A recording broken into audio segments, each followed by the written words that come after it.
नमस्कार, KTV news में आपका स्वागत है। मैं हूं स्तुति और आइए एक नजर डालते हैं शहर की प्रमुख सुर्खियों पर। अखरी बाईपास हाईवे पर ट्रैक्टर की चपेट में आने से बाइक सवार युवक की हुई मौत।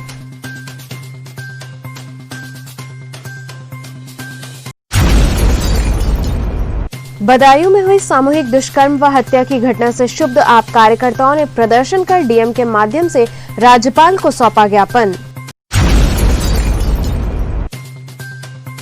महात्मा गांधी काशी विद्यापीठ में आयोजित क्रिकेट प्रतियोगिता का पूर्व विधायक अजय राय ने किया उद्घाटन। और महात्मा गांधी काशी विद्यापीठ के छात्रों ने कर्मियों पर मनमाना रवैया अपनाए जाने का आरोप लगाते हुए किया धरना प्रदर्शन।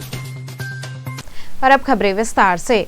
अखरी बाईपास हाईवे पर ट्रैक्टर की चपेट में आने से 30 वर्षीय बाइक सवार युवक की मौत हो गई। अखरी बाईपास स्थित हाईवे पर गुरुवार की सुबह लगभग 10 बजे सड़क दुर्घटना में बाइक सवार 30 वर्षीय कंठीपुर निवासी आशुतोष सिंह पटेल की मौत हो गई।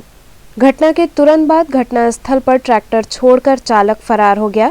वहीं सूचना मिलते ही मौके पर अखरी चौकी इंचार्ज गौरव पांडे ने शव को अपने कब्जे में लेकर पोस्टमार्टम के लिए भेज दिया तथा ट्रैक्टर को अपने कब्जे में ले लिया। बताया जा रहा है कि कंठीपुर निवासी विजय नारायण सिंह पटेल के 2 पुत्र में से छोटा पुत्र आशुतोष सिंह पटेल गुरुवार को सुबह लगभग 10 बजे घर से रामनगर के लिए बाइक से जा रहा था। जाते समय अखरी बाईपास के बगल से आर्यन स्कूल के सामने हाईवे पर बाइक के पीछे से आ रहे ट्रैक्टर की चपेट में आने से उसकी मौत हो गई। बदायूं में हुई सामूहिक दुष्कर्म की घटना से क्षुब्ध आम आदमी पार्टी के कार्यकर्ताओं ने धरना प्रदर्शन कर डीएम के माध्यम से राज्यपाल को ज्ञापन सौंपा। आम आदमी पार्टी के कार्यकर्ताओं ने जिला मुख्यालय पर धरना प्रदर्शन किया। इस दौरान प्रदर्शनकारियों ने कहा कि बदायूं जिले के करावली गांव की रहने वाली आंगनबाड़ी सहायिका के साथ पूजा स्थल पर पुजारी व उसके साथियों ने सामूहिक दुष्कर्म किया। इतना ही नहीं, उस महिला के अंगों को बुरी तरह चोटिल किया गया और इसके बाद उसकी हत्या कर दी गई। यह घटना बेहद शर्मनाक है और उससे भी ज्यादा शर्म की बात यह है कि इस ओर कठोर कार्रवाई नहीं की जा रही है। इस दौरान कार्यकर्ताओं ने वर्तमान सरकार के खिलाफ जमकर नारेबाजी की और कहा कि उत्तर प्रदेश में मिशन शक्ति पूरी तरह असफल होता दिख रहा है। वहीं इस दौरान कार्यकर्ताओं ने जिलाधिकारी के माध्यम से राज्यपाल को ज्ञापन सौंपा और इस बाबत सख्त कार्रवाई की मांग की। आज हमने मिशन शक्ति के प्रतियां जलाई है और अब ज्ञापन देने के जा रहे हैं डीएम के पास और सीबीआई की मांग करेंगे कि सीबीआई की मांग हो और महिलाओं को सुरक्षा मिले। महात्मा गांधी काशी विद्यापीठ में आयोजित क्रिकेट प्रतियोगिता का पूर्व विधायक अजय राय ने उद्घाटन किया। गुरुवार को महात्मा गांधी काशी विद्यापीठ के क्रीड़ा मैदान में एनएसयूआई की ओर से इंदिरा गांधी मेमोरियल क्रिकेट प्रतियोगिता का आयोजन किया गया। इस मौके पर मुख्य अतिथि के रूप में पूर्व विधायक अजय राय उपस्थित रहे। उन्होंने फीता काटकर व खिलाड़ियों से परिचय प्राप्त कर प्रतियोगिता की शुरुआत की। साथ ही उन्होंने बैटिंग भी की। प्रतियोगिता में लगभग 35 टीमों ने पंजीकरण कराया है और यह प्रतियोगिता 10 दिनों तक चलेगी। ये हमारे काशी विद्यापीठ के इस प्रांगण में हमारे कांग्रेस के जो एनएसवाई राष्ट्रीय छात्र संगठन जो ये यूथ के बीच में काम करते हैं उनका आज ये यहाँ पर क्रिकेट मैच का आयोजन किया गया है और ये क्रिकेट मैच का आयोजन लगातार पूरे प्रदेश में होगा। अभी आजमगढ़ में हुआ है, ये बनारस में हो रहा है और आगे भी होगा। इसमें एक आपसी मैत्री भावना, आपसी एक खेल कूद की भावनाओं के साथ लोग जुड़ेंगे और आपसी भाईचारे की चीज़ें इसमें बढ़ेंगी और हम नए जो इसमें साथी हैं, नए खिलाड़ी हैं, उनको प्रोत्साहित करेंगे, उनको आगे करेंगे और ये पूरी तरीके से एनएसवाई के बैनर के नीचे हो रहा है और इसमें और भी बृहद रूप से इसको प्रदेश स्तर पे भी हम सब लोगों की कराने की मंशा है।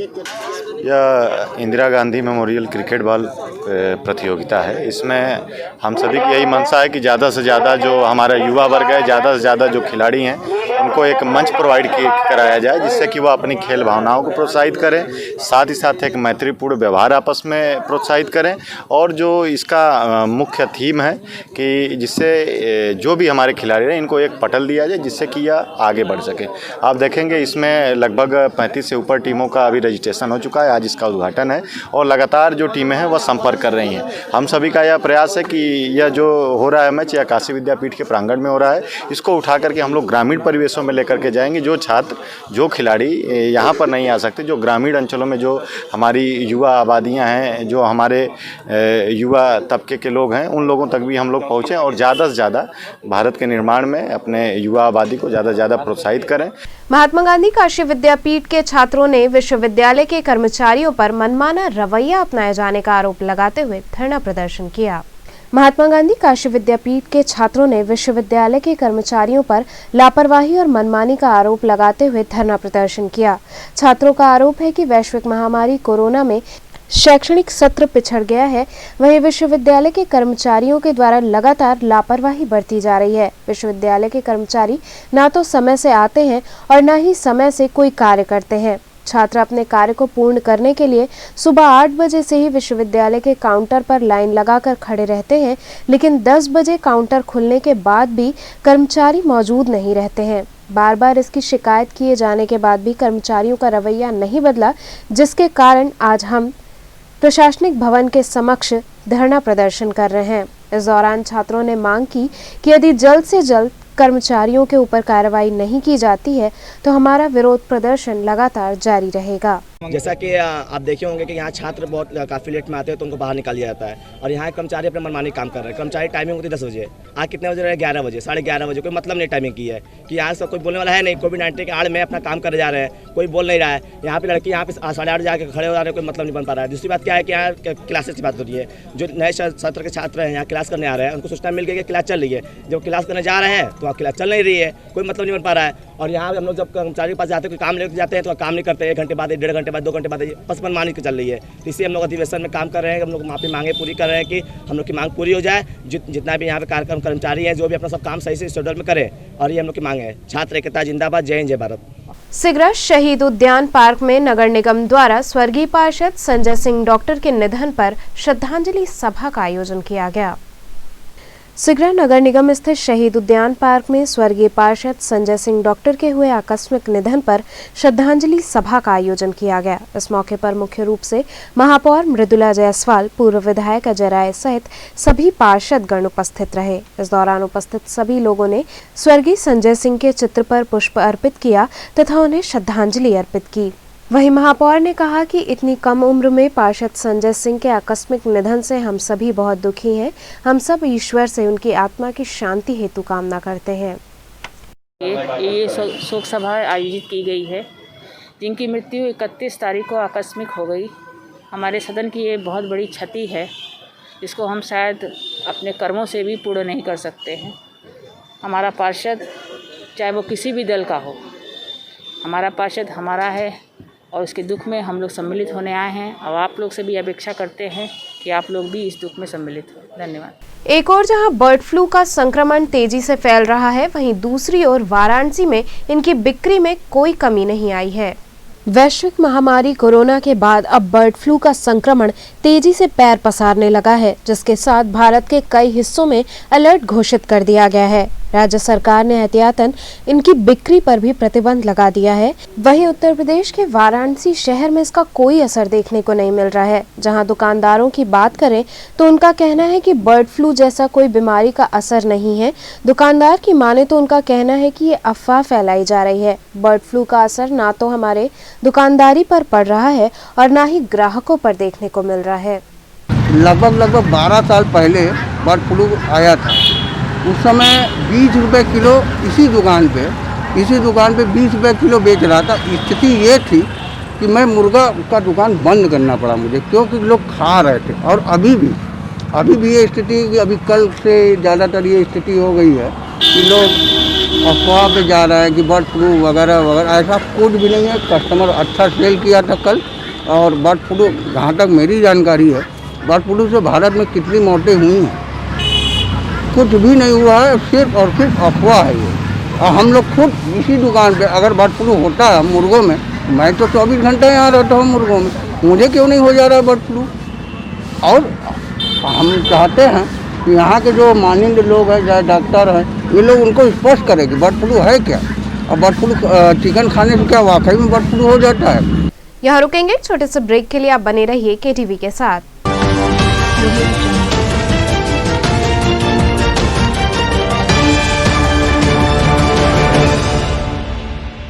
खबरों से जुड़े रहने के लिए हमारे चैनल KTV वाराणसी को सब्सक्राइब करें और लेटेस्ट अपडेट्स के लिए बेल आइकन को प्रेस करें।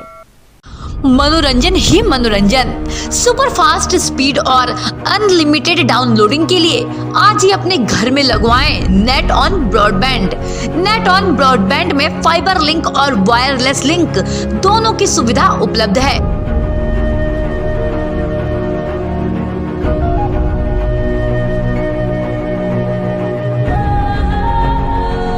कनेक्शन लगवाने के लिए हमारे दिए गए नंबर्स पर संपर्क करें या फिर गूगल प्ले स्टोर या एप्पल ऐप स्टोर से हमारे नेट ऑन ऐप को आज ही इंस्टॉल करें और आज ही लगवाएं नेट ऑन ब्रॉडबैंड।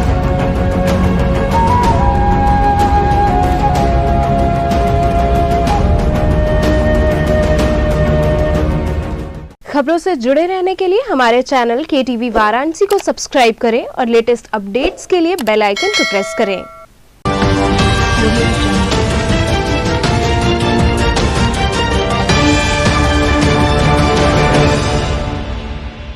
ब्रेक के बाद आपका स्वागत है। गरीब सहायक NGO ने एक वृद्ध मां की मदद करने हेतु अनुदान राशि DM को सौंपी। गरीब सहायक NGO ने एक वृद्ध मां की मदद करते हुए जिलाधिकारी कौशल राज शर्मा को 1 लाख रुपए अनुदान राशि सौंपी। इस बाबत NGO की फाउंडर रोशनी कुशल जायसवाल ने बताया कि इन वृद्ध मां का पुत्र नेपाल में जेल में सजा काटने के बाद पैसों की किल्लत के चलते अब तक छूट नहीं पाया है। हम सभी NGO के लोगों ने आज 1 लाख रुपए DM को देकर वृद्ध मां के पुत्र को छोड़ने के लिए कहा है। सजा पूरी होने के बाद भी वो अब तक जेल में इसलिए है क्योंकि जुर्माना राशि नहीं जमा हो सकी है। वहीं वृद्ध मां ने NGO के सभी लोगों को धन्यवाद दिया और कहा कि जैसे वो लोगों की मदद करते हैं वैसे ही निरंतर इस नेक कार्य को करते रहें। देखिए, जो ये माताजी हैं, इनके बेटे से कोई नेपाल में एक्सीडेंट हुआ था और उसी में किसी केस में वो जेल में बंद है। इनके द्वारा समाज से अपील की गई थी कि कुछ लोग सामने आके अगर उनको छुड़ाने का प्रयास कर सकें, तो इसी में ये समाज के कुछ लोग सामने आए हैं, क्योंकि वहाँ पे वकील की फ़ीस देना और वो केस लड़ना, केस लड़के वहाँ से उसको कोर्ट से ऑर्डर करवा के छुड़वाना, ये एक लीगल प्रक्रिया है और इसमें कुछ खर्चा भी शामिल होता है कोर्ट केस लड़ने में। तो उसी खर्चे के लिए, क्योंकि सरकार की कोई ऐसी योजना नहीं थी, इसलिए समाज के लोग सामने आए और संस्था के लोगों ने इनकी मदद की है। अब इस मदद से वो वहाँ पे वकील अच्छा करके अपने बेटे को छुड़वा सकेंगी और जल्दी ही उनके वकील ने आश्वासन दिया है कि जल्दी उनका बेटा रिहा होकर यहाँ पे आ भी जाएगा। पिछले 4 साल से दादी अपने बेटे से मिलने के लिए तरस रही हैं। उनका बेटा नेपाल गया था, ड्राइवर था, गाड़ी लेके गया था और वहाँ दुर्भाग्यपूर्ण एक छोटा सा एक्सीडेंट हो गया, जिसकी वजह से वो 4 साल से नेपाल के जेल में बंद है। उसने 4 साल की सज़ा तो पूरी कर ली है, लेकिन 7 लाख रुपए नेपाल करेंसी का जुर्माना जो है लगभग इंडियन करेंसी के हिसाब से 4 लाख होता है। तो वो जुटा रही हैं, लोगों से हेल्प कर रही हैं, मांग रही हैं हेल्प। लेकिन हम लोगों ने कोशिश की है, अपने गरीब सहायक NGO की तरफ से इन्हें 1 लाख 1 रुपए का चेक दिया है आज हमने।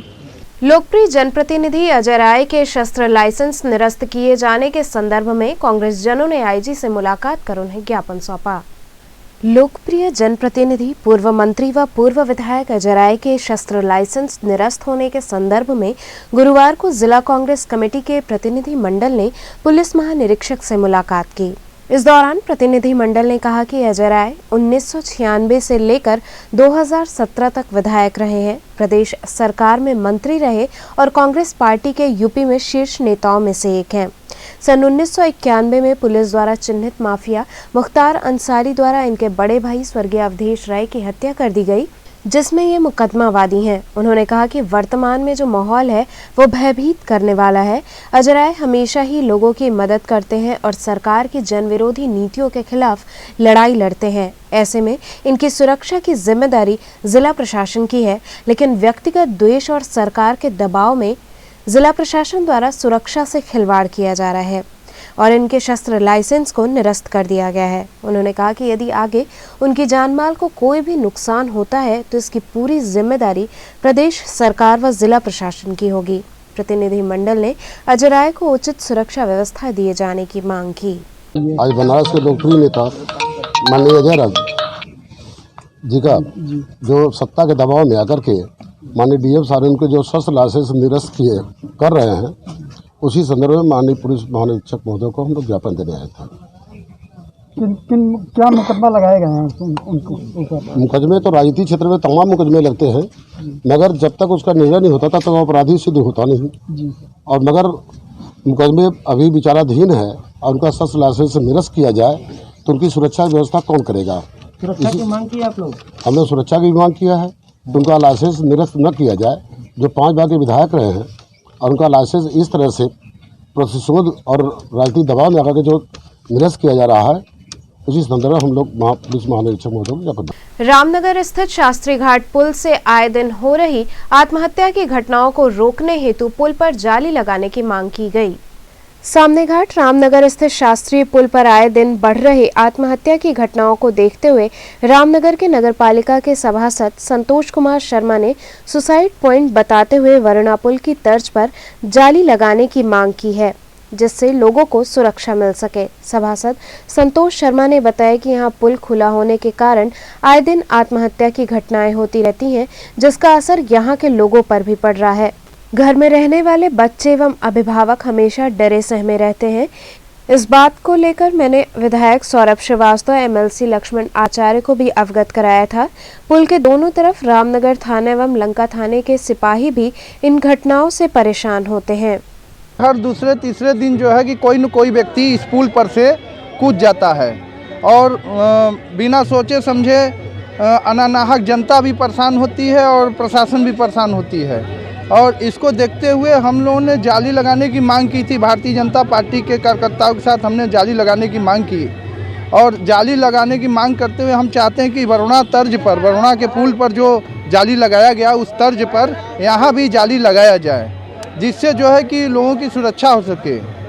आज भैरव स्थित अग्रवाल भवन में श्रीमद् भागवत कथा का आयोजन किया गया। भारत भारती परिषद वाराणसी द्वारा कोविड-19 से आक्रांत विश्व समूह के कल्याण हेतु आज भैरव स्थित अग्रवाल भवन में चल रहे श्रीमद् भागवत कथा में श्री विठलदास गोसाई जी के प्राकट्य की पूर्व बेला पर व्यासपीठ से उपदेश करते हुए मथुरा वृंदावन से पधारे पंडित बसंत शास्त्री चतुर्वेदी ने कहा कि श्रीमद् भागवत की कथा को निष्ठापूर्वक श्रवण करने वालों के सभी रोग शांत हो जाते हैं। विश्व कल्याण हेतु मनुष्य को हमेशा श्रीमद् भागवत कथा का श्रवण करना चाहिए। वहीं इस अवसर पर भक्तों ने भगवान के विवाह महोत्सव का जमकर आनंद लिया। इसके बाद विधिवत पूजन आदि का कार्य वैदिक मंत्रोच्चार के साथ पंडित गणेश नारायण एवं पालंदे जी महाराज द्वारा कराया गया। इस अवसर पर बड़ी संख्या में भक्तगण शामिल रहे। ये 8 दिन की कथा है। इसमें भारत के प्रसिद्ध कथा मर्मज्ञ बसंत चतुर्वेदी शास्त्री जी वृंदावन से यहाँ कथा कहने के लिए पधारे हैं और भारत भारती परिषद ने इस कथा को अपने अग्रवाल भवन में 1 जनवरी से 8 जनवरी तक आयोजित किया है। 8 जनवरी को नंद महोत्सव होगा, आखिरी जो हमारा कार्यक्रम होगा। उसके बाद हम लोग चुनार धाम चुनार प्रस्थान करेंगे और प्रतिदिन लगभग सैकड़ों की संख्या में हमारे भक्तजन वैष्णवजन इस कथा को सुनने आते हैं। उन्हें सभी को प्रसाद दिया जाता है और आखिरी दिन सबको महाप्रसाद भी दिया जाएगा और जो भी भक्तजन आते हैं उन्हें दोपहर भोज और रात्रि भोज प्रसाद के रूप में भी उन्हें प्रदान किया जाता है। संकट मोचन के समीप स्थित श्री साईं बाबा के भव्य भंडारे और श्रृंगार का आयोजन हुआ। संकट मोचन के समीप स्थित श्री साईं बाबा मंदिर में साईं बाबा का श्रृंगार किया गया। इस अवसर पर बाबा को नवीन वस्त्र धारण कराकर विभिन्न सुगंधित पुष्पों से उनका भव्य श्रृंगार किया गया। इसके बाद विधिवत पूजन अर्चन कर भोग अर्पित किया गया।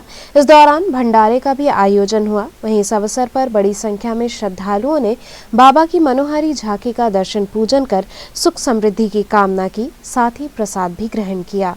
संकट मोचन पुरानी गली स्थित साईं बाबा मंदिर जो उत्तर प्रदेश का सबसे पुराना मंदिर है और बाबा की श्रद्धा सभी के साथ जुड़ी हुई है। श्रद्धा का दूसरा नाम विश्वास है। साईं बाबा इनका नाम इसलिए रखा गया, महाराष्ट्रीय व्यक्ति बाबा को जो है साईं शब्द से बोलते हैं। साईं मतलब माँ और बाबा मीन्स पिता, यानी सबके माता पिता।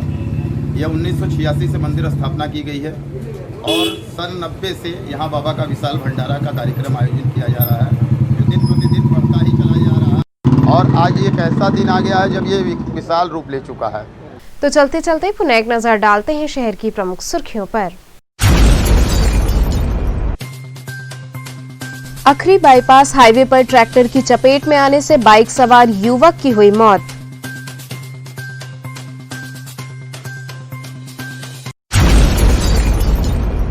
बदायूं में हुई सामूहिक दुष्कर्म व हत्या की घटना से क्षुब्ध आप कार्यकर्ताओं ने प्रदर्शन कर डीएम के माध्यम से राज्यपाल को सौंपा ज्ञापन। महात्मा गांधी काशी विद्यापीठ में आयोजित क्रिकेट प्रतियोगिता का पूर्व विधायक अजय राय ने किया उद्घाटन। और महात्मा गांधी काशी विद्यापीठ के छात्रों ने कर्मियों पर मनमाना रवैया अपनाए जाने का आरोप लगाते हुए किया धरना प्रदर्शन। तो ये थे आज के समाचार, कल फिर होगी मुलाकात, तब तक के लिए नमस्कार।